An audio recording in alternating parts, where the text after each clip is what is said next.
Bien, queridos amigos, queridos hermanos, una vez más tengan un cordial saludo y bienvenidos a la continuación del estudio de este importante libro, de este importante curso bíblico, El último llamado de misericordia.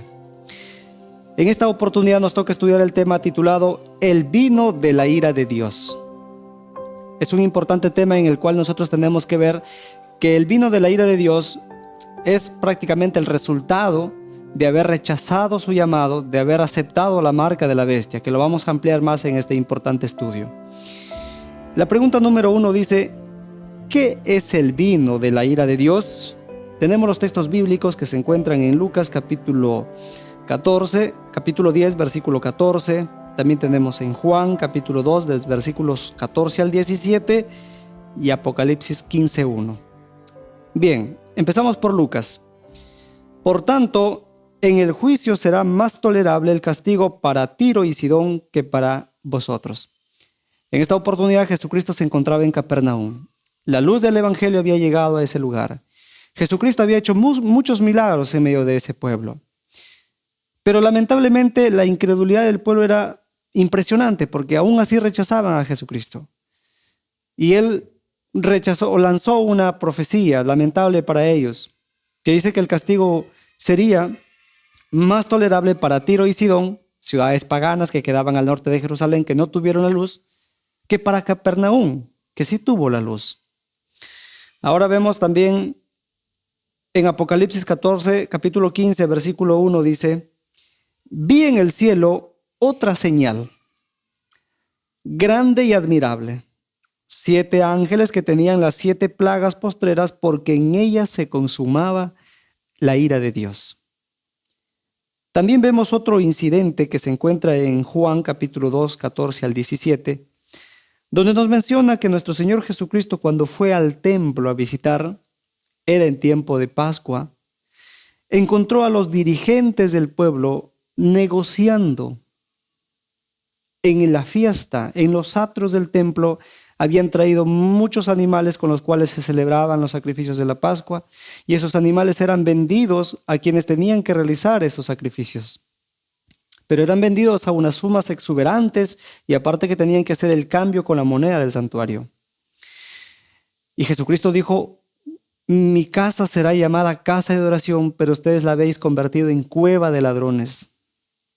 Que utilizaron el evangelio de Dios como causa de comercio, causa de enriquecimiento, lo cual eso no estaba bien ante la voluntad de nuestro Señor Jesucristo. Y es por eso que Él expresó su desagrado, expresó su incomodidad en ese momento. Y lo mismo sucede cuando dice Apocalipsis que los ángeles tenían 7 copas en las cuales se configuraba la ira de Dios y que estaban a punto de derramarse sobre la tierra. Ahora, ¿qué es entonces el vino de la ira de Dios? Es el desagrado por parte de Dios hacia la conducta del ser humano, una conducta impenitente, una conducta indolente, una conducta que, si bien es cierto, Dios le dio un tiempo de gracia, pues el hombre no la supo aprovechar, sino que más se empeñó en hacer el mal que el bien. Y Dios no puede tolerar tanta maldad. Por eso es que va a llegar un momento cuando va a realizar esta obra extraña, derramar el vino de su ira sobre la tierra, por la hipocresía, por el rechazo del ser humano. Tenemos la pregunta número 2 que dice: ¿cuál es la causa para la ira de Dios? La principal causa entre todas está el rechazo al mensaje del tercer ángel.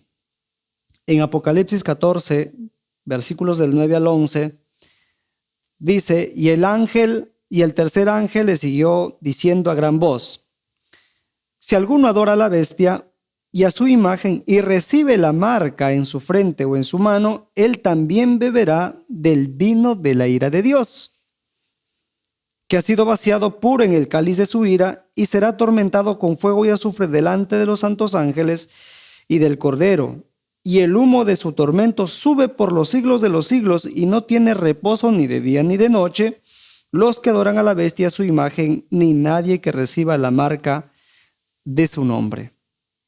Romanos capítulo 1, versículo de 18 en adelante dice: porque la ira de Dios se revela desde el cielo contra toda impiedad e injusticia de los hombres que detienen con injusticia la verdad.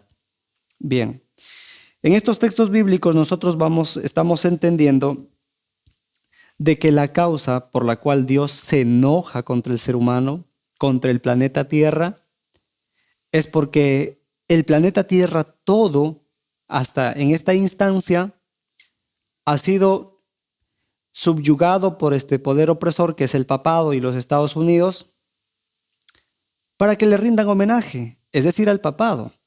¿A través de qué? A través de la observancia de la ley dominical que se configura dentro de la obediencia a guardar el día de reposo, que sería el domingo.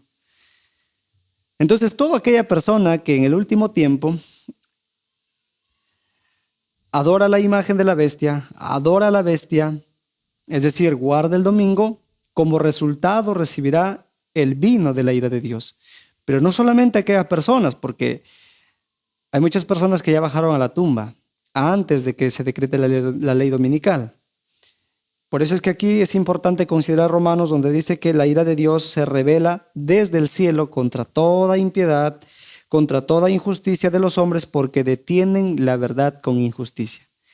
Es decir, aquellas personas que obstruyen el fluido de la verdad de Dios a través de los canales que Dios ha elegido, también recibirán el vino de su ira. No solamente los que se oponen contra la bestia, no solamente los que tienen la marca de la bestia y de su imagen, sino también aquellas personas que pudieron morir en otro tiempo, pero que también rechazaron a Dios. También reciben el vino de la ira de Dios. Entonces, esa sería la respuesta respecto de la pregunta: ¿cuál es la causa para la ira de Dios? Todo tipo de pecado, y especialmente rechazar a Dios a través de la observancia del domingo. Pregunta número 3. ¿Cómo se manifiesta la ira de Dios? Dios es un Dios que sí tiene ira, pero esa ira no es pecado. Aquí valga aclarar de que la ira se convierte en pecado cuando uno deja la razón y la voluntad a un lado. Entonces, cuando uno deja la razón y la voluntad a un lado, puede actuar bajo los efectos de la ira con desenfreno, apasionamiento, y puede cometer muchas crueldades. Entonces, ahí es cuando la ira se convierte en pecado. Es como una persona que está embriagada, obra bajo los efectos del vino. Y es más, cuando una persona está airada y deja la razón y la voluntad, pues obra peor que un ebrio, peor que un borracho. En este caso, en nuestro Padre Celestial es diferente. Él tiene ira, pero la ira que Él manifiesta no es pecado. Porque las plagas que son derramadas sobre la persona, esa manifestación de la ira de Dios, no es porque Dios lo esté produciendo, no es porque Dios lo esté ejecutando con arbitrariedad, con despotismo, porque Él nos odia, sino que vamos a ver más adelante que es el resultado de nuestras propias decisiones. Por eso dice la palabra del Señor en Apocalipsis capítulo 15, desde el versículo 5 en adelante, dice: después de estas cosas miré, y aquí fue abierto en el cielo el templo del tabernáculo del testimonio. Y del templo salieron 7 ángeles que tenían 7 plagas, vestidos de lino limpio y resplandeciente, y ceñidos alrededor del pecho de cintos de oro. Y uno de los 4 seres vivientes dio a los 7 ángeles 7 copas de oro, llenos de la ira de Dios, que vive por los siglos de los siglos, y el templo se llenó de humo por la gloria de Dios y por su poder, y nadie podía entrar en el templo hasta que se hubiese cumplido las 7 plagas de los 7 ángeles. Sabemos muy bien que en la actualidad nuestro Señor Jesucristo está intercediendo por nosotros en el santuario celestial, en el lugar santísimo. Pero cuando Él deje de interceder, se vestirá sus vestiduras de venganza, dejará a un lado sus vestiduras sacerdotales de intercesión de abogado, y se vestirá de juez, y vendrá para castigar la tierra, primero trayendo estas 7 postreras plagas. hacia la humanidad impenitente. Entonces, ya no será nuestro abogado, sino será el rey que viene para dar a cada uno según sea su recompensa. Dice Apocalipsis 22:11, Dios viene a cada quien para recompensar según sean sus obras. Entonces, es así como se manifiesta la ira de Dios. En la actualidad, pues obviamente que sí se manifiesta la ira de Dios. ¿Cómo se manifiesta la ira de Dios? A través de los fenómenos naturales, pestes, hambres, guerras. Esos son los vientos que los ángeles los contienen por el momento, pero que son previamente soltados, y esos pues son aprovechados por Satanás para causar todo tipo de desorden en esta tierra, destrucción, que producen muertes. A su vez, dejan desgracia, dolor, tristeza a su paso. Y es así como se manifiesta la ira de Dios. Es decir, no es que Dios lo envíe esos problemas, no es que Dios envíe las enfermedades. No, simplemente Dios retira su protección. Los ángeles dejan soltar los vientos. ¿Y cuál es el resultado? Los desastres. Ahora se derraman con mezcla de misericordia. La persona se enferma, clama a Dios, se arrepiente, Dios le perdona y lo sana. Una persona que cae en la pobreza le pide a Dios que lo saque, le ayude y sale de la pobreza.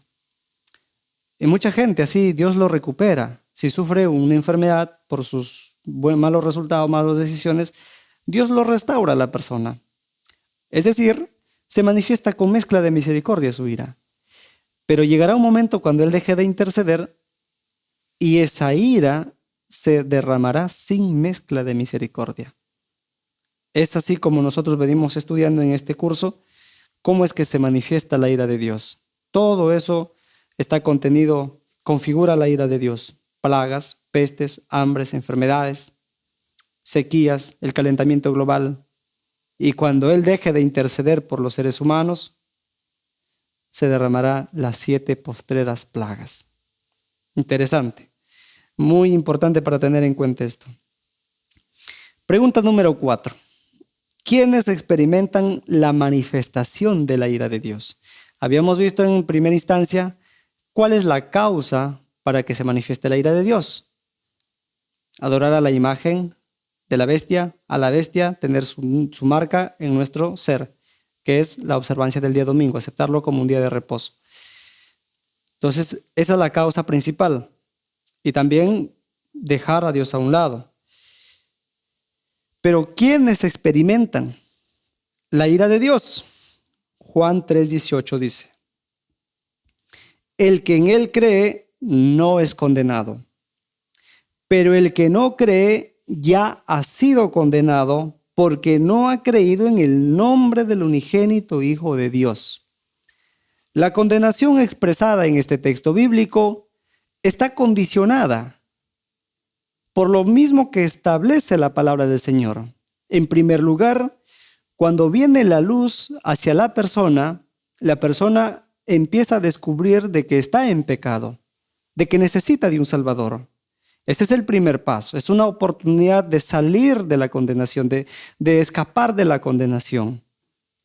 Pero el punto principal está cuando la persona rechaza esa luz que viene. Por eso dice: el que en Él cree no es condenado, pero el que no cree ya ha sido condenado. ¿Por qué ha sido condenado? Dice: porque no ha creído en el nombre del unigénito Hijo de Dios. Entonces, esa condenación está condicionada a la decisión de la persona. Si la persona no cree en Jesucristo a pesar de que recibió la luz, entonces se determina una condenación. Pero si la persona, estando en condición de pecador, acepta a Jesucristo como su Salvador personal, escapa de la condenación.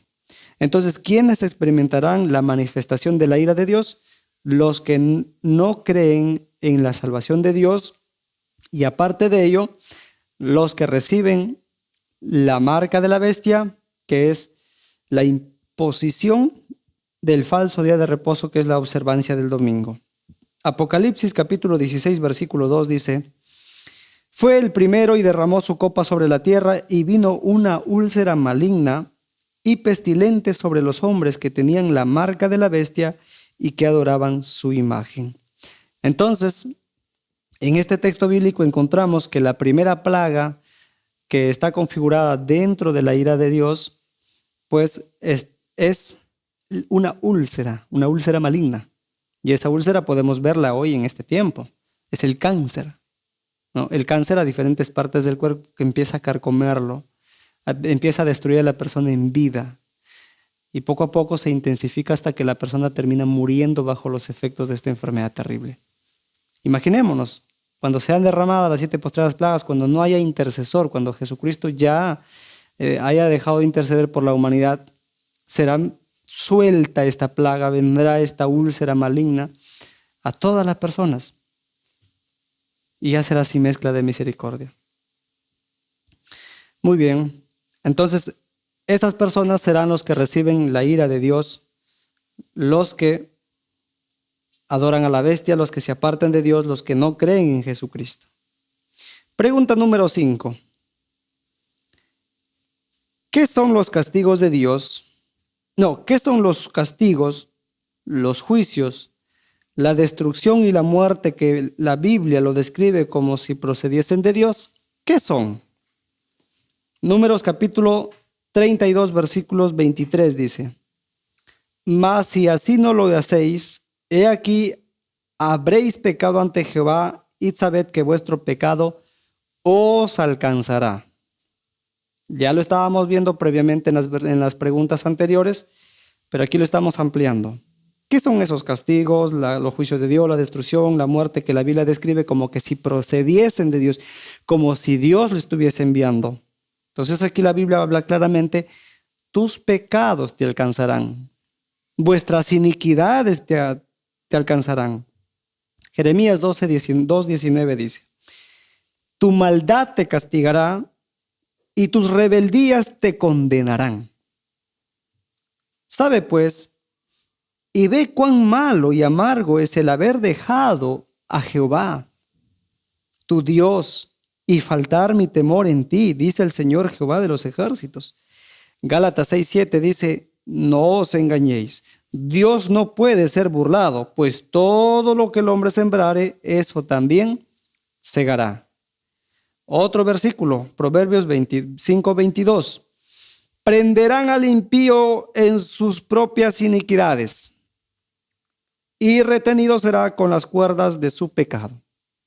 Entonces, ¿qué son los castigos, los juicios, las destrucciones y la muerte que habla la Biblia como que si procediesen de Dios? Son nada más y nada menos que el resultado de nuestras transgresiones. No solamente transgresión a la ley de Dios, sino transgresión a las leyes de la salud. Ejemplo de ello tenemos: si nosotros transgredimos la ley del régimen alimenticio, pues como consecuencia vamos a sufrir un cáncer, una gastritis, una diabetes, una cirrosis. Y Dios no puede ser burlado en ese sentido, como dice Gálatas capítulo 6, versículo 7. Todo lo que el hombre siembre, eso también segará. No puede sembrar habas y cosechar trigo, no puede sembrar trigo y cosechar alberjas. No, esto no puede suceder jamás. Es una ley de la siembra y la cosecha, que quiere decir que todo lo que yo siembro, voy a cosechar. Lo que va a suceder en el tiempo final sobre el derramamiento de las 7 postreras plagas no será como que realmente proceden de Dios. Sencillamente Dios retirará su protección y el mundo quedará a merced de Satanás. Y cuando Satanás tenga la potestad completa del mundo, será autodestruida la humanidad, con las pestes, los terremotos, los desastres naturales, las guerras, derramamiento de sangre por todo lado. Por eso dice que será derramado sin mezcla de misericordia. ¿Por qué? Porque Dios no va a intervenir. Porque ya le dio suficiente tiempo, ya le dio tiempo de oportunidad, sino que el ser humano entendió la misericordia de Dios como debilidad. Y por haber tomado la misericordia de Dios como debilidad, vendrán estos resultados. Resultados de nuestras malas decisiones, de nuestros pecados. Por eso dice: pues mira cuán malo y terrible es apartarte de Jehová, porque cuando estamos con Jehová, nosotros estamos protegidos, pero sin Él estamos desprotegidos a merced de Satanás. Ahora vamos a ver qué castigos forman parte de la ira de Dios. Ya hemos visto algunos, ahora vamos a continuar. Esto se encuentra en Apocalipsis capítulo 16, desde el versículo 1 hasta el 21. Y ahí estamos hablando de las 7 plagas postreras. Esas 7 plagas postreras también son consideradas como las 7 trompetas finales que caerán una sobre otra. Y vamos a ver acá en Jeremías capítulo 50, versículo 25, donde dice: abrió Jehová su tesoro y sacó los instrumentos de su furor. Jehová tiene instrumentos, pero instrumentos de su furor. Porque esta es obra de Jehová, Dios de los ejércitos en la tierra de los caldeos. Job capítulo 38, versículos 22 al 23 dice: ¿has entrado tú en los tesoros de la nieve? ¿O has visto los tesoros del granizo que tengo reservados para el día de la angustia, para el día de la guerra y de la batalla? Dios tiene un arsenal. Pero ese arsenal no es que lo está, mira, yo los voy a guardar porque cuando el ser humano me llene la copa de mi paciencia, yo los voy a agarrar y los voy a triturar. No. Dios no es un Dios vengador, Dios no es un Dios rencoroso. Claro, porque no puede pecar, ¿no? Nosotros sí. Nosotros podemos mirarlo desde nuestra perspectiva a Dios, pero Dios no es así. Ese tesoro, ese arsenal, esos instrumentos que Dios tiene, como les vuelvo a repetir, sencillamente es el retiro de su protección de este planeta Tierra, y la humanidad que haya decidido desobedecerle y aceptar la marca de la bestia quedará a merced de Satanás, y el mundo entero entrará en convulsión, tanto geográficamente, geológicamente, políticamente, económicamente, ideológicamente, socialmente. Entrará en una confusión, en un caos que ninguna pluma lo podrá describir. Será terrible. Los únicos que serán guardados en ese momento serán los fieles, los que han tenido los mandamientos de Dios y la fe de nuestro Señor Jesucristo. Entonces, ¿qué castigos forman parte entonces de la ira de Dios? Tenemos acá, por lo que estamos leyendo, las 7 postreras plagas, el lago de fuego, la gloria de Dios que consume a los pecadores, los terremotos. También tenemos granizo que caerá del cielo como el peso de un talento, de acuerdo a Apocalipsis, que se encuentra también en la 7ª plaga. Y un talento equivale pues a 34 kilos. Caerá del cielo literalmente piedras de 34 kilos sobre aquellas personas impenitentes.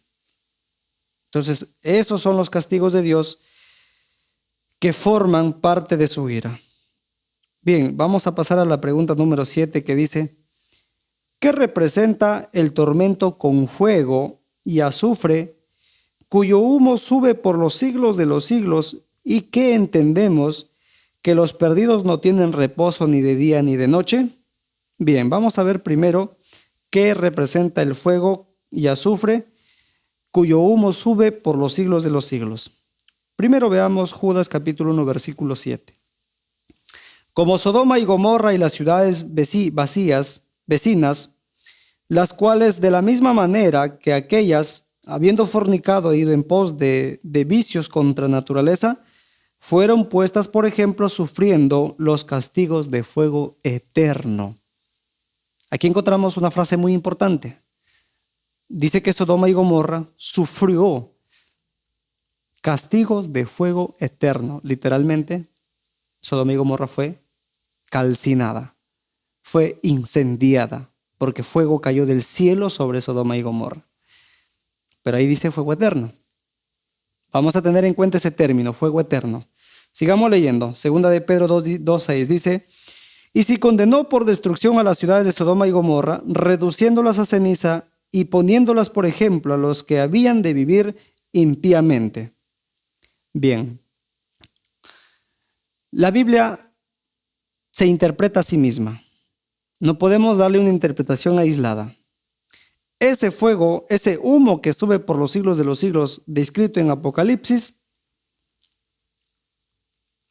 y ese dolor y ese grito, esas enfermedades que los perdidos sufren, por la eternidad, por dice por los siglos de los siglos, no tienen reposo ni de día ni de noche, no significa que no tiene fin, que lo tomaríamos de esa parte, pero no significa así. No significa que los que sean castigados o consumidos por el fuego al último tiempo nunca se van a terminar de consumir. No significa que su humo va a subir por los siglos sin fin. ¿Por qué? Por la sencilla razón de las bases que estamos estudiando aquí en Judas y en Pedro. Dice que Sodoma y Gomorra sufrió el fuego eterno. ¿Qué significa fuego eterno? El término eterno, pues literalmente lo podríamos entender como que es eterno, que no tiene fin. Sin embargo, no fue así. ¿Por qué? Porque Pedro nos aclara ese término. Nos dice que Dios, la destrucción de Sodoma y Gomorra fue por fuego y dice que las redujo a ceniza y los puso por ejemplo y escarnio para aquellos que viven impíamente. Pregunta: si Sodoma y Gomorra fue quemada con fuego eterno, ¿cómo es que dice Pedro que las redujo a ceniza? Si lo tomaríamos si fuera esto de manera literal, entonces estaría Sodoma y Gomorra hasta hoy se siguiera quemando. Pero eso es ilógico. Cualquiera que va y visite esos lugares vería que Sodoma y Gomorra hoy es el mar muerto. Ya no hay nada. No hay gente que se está quemando con fuego eterno. Entonces, ¿a qué se refiere el fuego eterno cuando habla la palabra del Señor? Se refiere a que a la persona de donde produce el fuego, pues es eterno. ¿Y quién es eterno? Es Dios. Es el impacto que sufre la persona, las ciudades en este caso, el castigo de Dios.